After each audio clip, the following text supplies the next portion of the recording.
우리가 예전 조선 선비들은 남산골 깔딱박이라고 해서 늘 가난하고 초라하게 사는 그런 모습만 생각을 했는데, 사실은 우리나라의 그 문인들도 아주 우아하게 집을 짓고 살았다는 것, 그거 하나부터 좀 이야기를 하고 싶었습니다.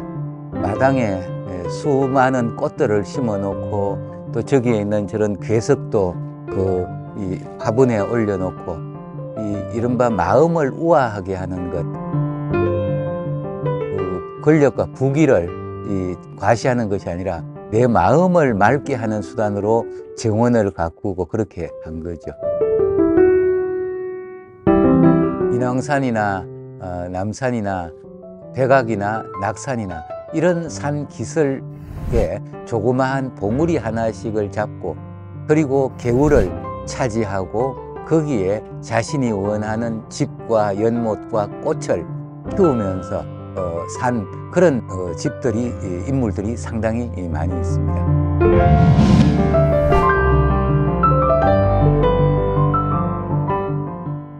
그 그림에 보면 대자연을 집에 어떻게 끌어들였는가 하는 것을 볼 수 있습니다. 그 그림 제일 이 정상에 일관대라고 하는 바위가 있습니다. 그 일관이라고 하는 것은 중국 태산에 있는 제일 높은 봉우리입니다.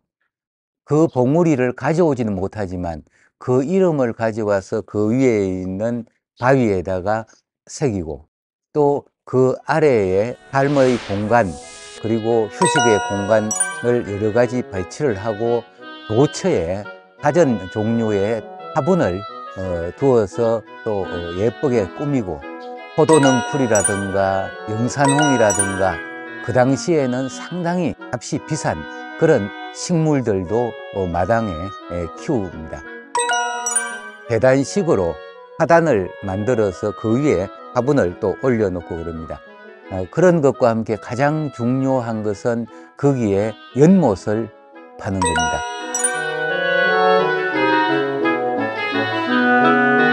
연못을 파서 거기에 연꽃을 심는 것, 그것은 큰 강과 바다를 보는 마음을 연못에 넣은 것, 큰 것을 가지고 작은 것을 대신하고, 가짜를 가지고 진짜를 대신하는 마음, 그런 것을 이 옥호정이라고 하는 김조순 순조의 그 장인입니다. 그런 분이 만든 거죠.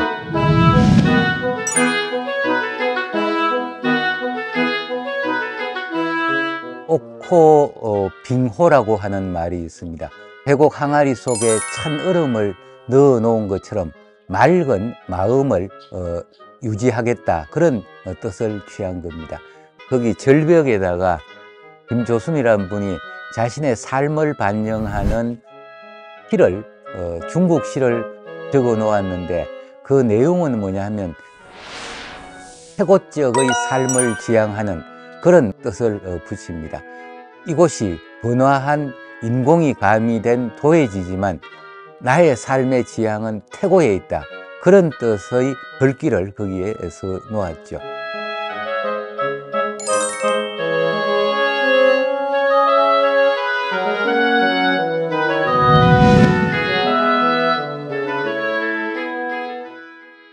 인왕산 쪽에는 안동 김씨 집안에 또 대저택이 있었습니다.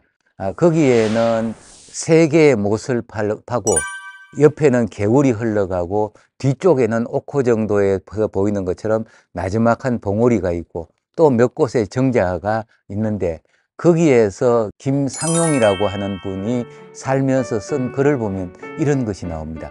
봄이면 들에 나가서 쑥해서 국 끓여 먹고 여름에는 개울에서 흘러나오는 그 폭포 밑에서 목욕을 하고 가을이면 낙엽을 태워서 차를 끓여 먹고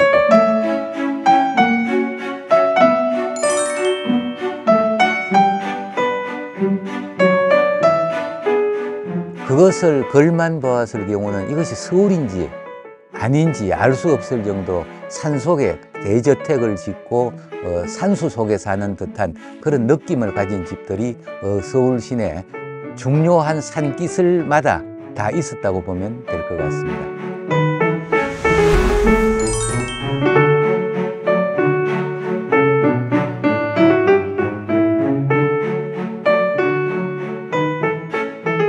산이 있고 개울이 있으면 참 좋겠습니다만 서울 시내 예나 지금이나 집값이 비싼데 그렇게 살 수가 없죠.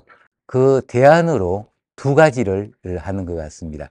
하나는 물의 상징인 연못을 파는 것이고 또 다른 하나는 산의 상징인 돌을 쌓아서 인공의 산을 만드는 겁니다. 당나라 때에 백거이라고 하는 유명한 문인이 있습니다. 이분이 지상편이라고 하는 시를 지어서 자신이 살고자 하는 집을 묘사해 놓은 것이 있습니다. 2000평 정도 되는 대지에다가 그 반쯤 되는 정원을 만드니 물이 못에 가득하고 대나무가 천그루 무성하다. 땅이 좁고 또 땅이 외지다고 말할 것 무엇 있겠는가. 무릎을 펴기에 넉넉하고 어깨를 쉬기에 족하니 집이 있고 뜰이 있고 다리가 있고 배도 있는 것을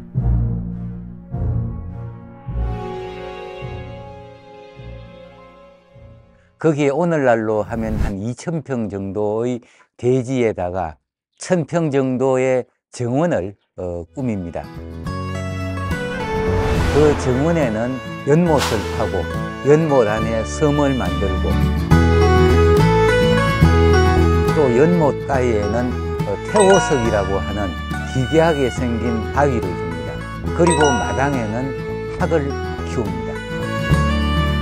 이 중국에서는 태호석이라고 하는 돌을 사용합니다만 우리나라에는 태호석이라는 돌이 나지 않고 개성 외곽에 나는 경천석이라든가 혹은 침향석이라고 하는 고급 이 괴석들이 있었습니다. 그런 돌을 연못가에 두고 이 대나무로 파이프처럼 만들어서 돌 속에 집어넣어서 폭포가 되어 떨어지게 이렇게 만듭니다.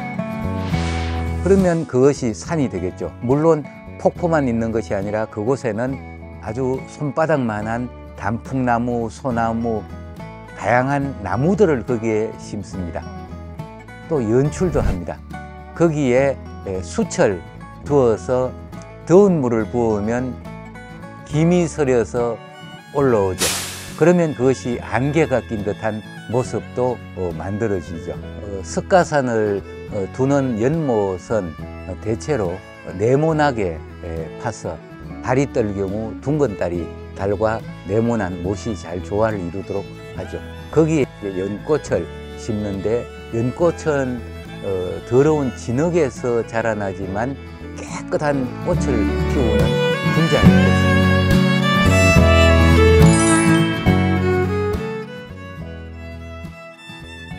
그리고 그런 못을 만들면 좋은데 사실은 못을 이 좁은 마당에 만들 수가 없죠. 그래서 예전 분들은 또 아이디어를 내어 가지고 이 땅을 여기에 파고 거기에 큰 단지를 거기에 묻습니다. 단지 안에 진흙을 넣고 거기에 물을 붓고 연꽃을 키웁니다. 그러면 조그마한 둥근 연못이 2개가 만들어지죠.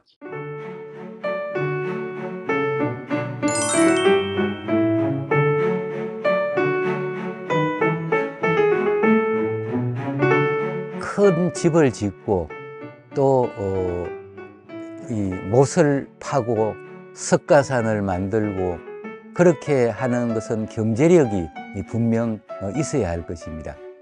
어찌 보면 잘 사는 사람일수록 그 반대쪽에 있는 우아하고 소박하고 맑은 삶을 스스로 잃어버리지 않도록 노력을 합니다.